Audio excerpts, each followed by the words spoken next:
How to remove passkey on Roblox. Hey everyone, welcome back. In this video I will show you how can you remove passkey on Roblox. So let's get started. First, as you have to open Roblox with your account. After you open Roblox with your account, you will get this type of interface. From here, at the bottom right, tap on more. From more section, you'll have to scroll down and tap on settings. From settings at the top, tap on account info. From your account info, on the section login method, tap on manage just at the right hand section of passkey. And from here, simply if you want to delete the passkey options from your Roblox account, simply choose your passkey options.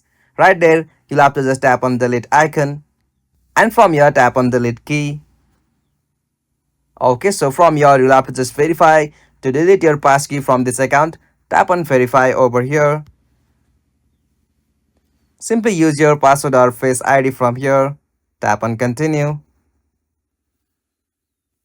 Alright, now we are done. This is the method to remove passkey from your Roblox account. If you found this video helpful to you, please don't forget to give a like and subscribe to our YouTube channel for more quick and short tutorial like this. Thank you for watching this.